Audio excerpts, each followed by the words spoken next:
Hi, I'm Matthew, the creator of Barrows Borderlands, and I want to talk a little bit about the game of games today. So I've brought it up on a couple channels before, but when we play our home Barrows Borderlands campaign, we don't just play Barrows Borderlands.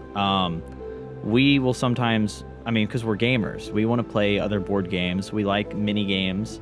I've actually told people that I don't think a rule should be in a tabletop game unless it feels like a mini game or a subsystem that enforces either the world or it's just really fun to play.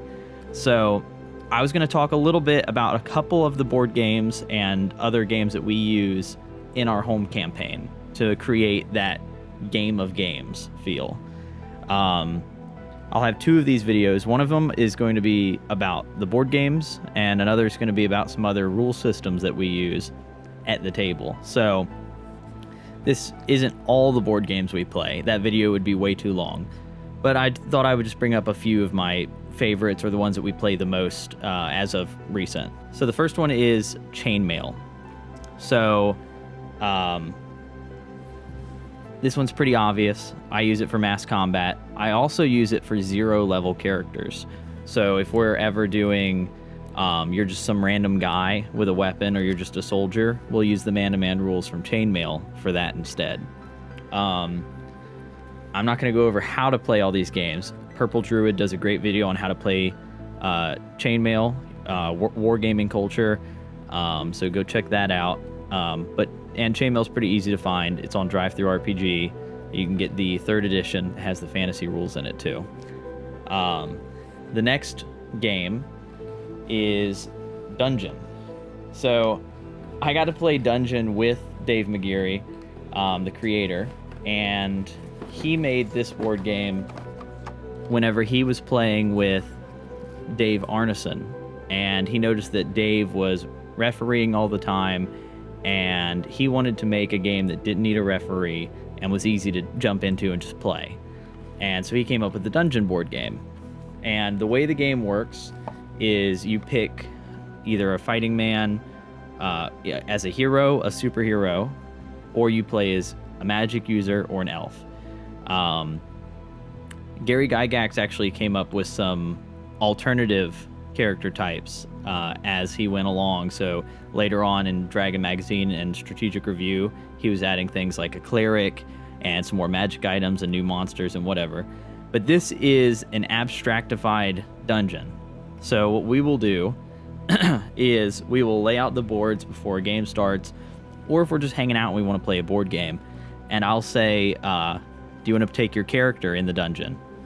And so they will pick one of their characters in the campaign, and we'll pick a class that's closest to it in here. So if you're a fighting man, level 4, then we'll pick hero, because that's probably the closest thing to it. And then we'll play the board game. It takes about an hour, and any treasure that you find in the dungeon, you can take out with you into the actual campaign. We substitute gold for silver because I use a silver currency in our world. So, and in this game you find gold, but it works great. We play it all the time. I actually have 3 boards that we use for it. And now these are the old copies from the 70s, but you can get the newest, latest and greatest dungeon board game at most hobby stores. You can get it on Amazon. You can order it pretty much wherever you get board games. But I prefer the old one. You can also find this on eBay, just because of the style. It fits our campaign. The next board game, this one's even more obvious, the outdoor survival board game. So the Barrows Borderlands map is downloadable on the website for free, and you can just print it out at home in poster format, and it lines up with the outdoor survival map. So you can do that, or you can go on eBay and order a copy of this. They usually run for about $30, which isn't bad for a game this old. But we use this for all of our wilderness travel and to represent our campaign map. So it's really great. It gamifies wilderness travel to a point where it doesn't feel sluggish. It feels like a board game, And you can use the rules for wilderness encounters from Barrows and Borderlands, OD&D, or whatever your favorite system is, and it lines up pretty good. So this is one of my favorites. And if you want, there are rules in here for different modes of play. So there are different scenarios that you can do in outdoor survival, like searching, or I can't remember some of the, lost, survival, rescue, and pursue. And I know out there are some other variant rules for this game that add new scenarios. And in can't remember the name of it right now, but there's a wargaming magazine that talks about how to use outdoor survival for a Dune war game. So, like on planet Arrakis. So that's pretty cool if you want to check that out. They have it in archives all over the place. I'm sure you can find it. Next up, we have Cutthroats and Thieves. Vic Dorso made this game. It's by Angry Dwarf Games, but it's a simple card game where you guys play thieves, cutthroats, whatever, and you're trying to rack up enough gold to win the game. It's pretty, like I said, it's simple, it's easy to hop into. We actually use this game to represent the Thieves Guilds and the other dark, less than savory criminal organizations in our world.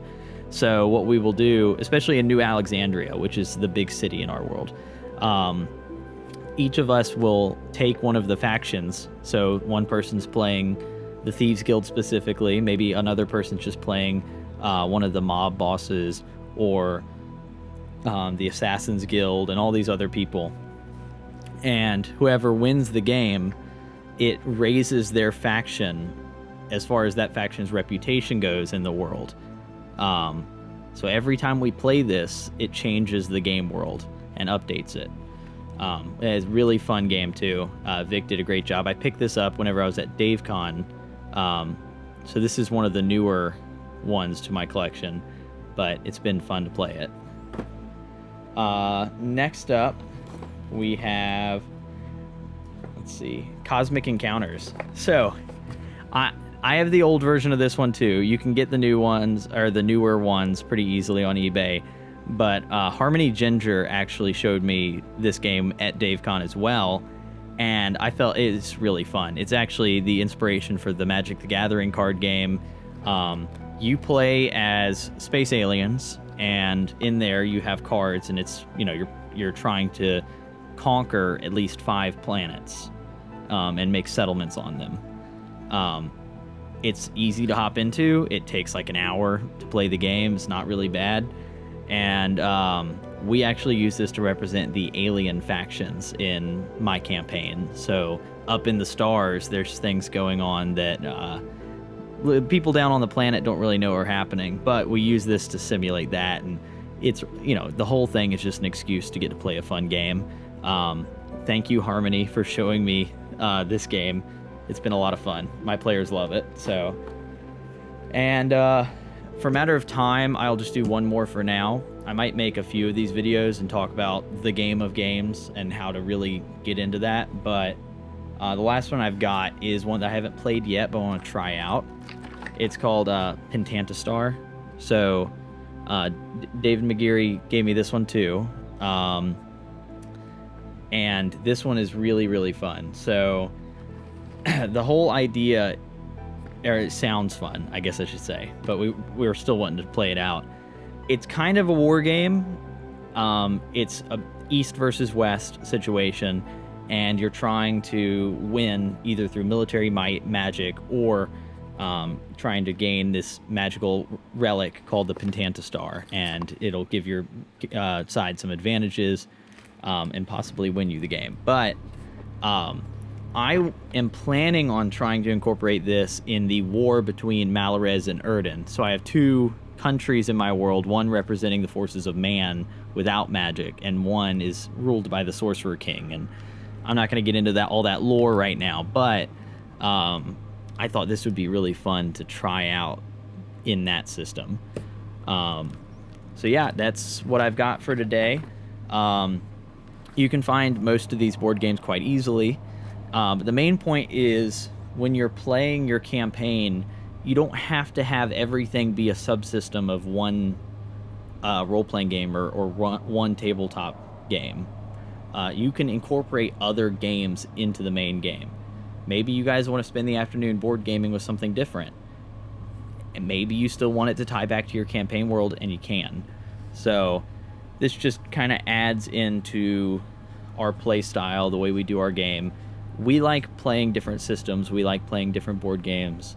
We have a hard time just settling with one. So, of course, we use Barrows and Borderlands for the core system of everything we do, at our table at least.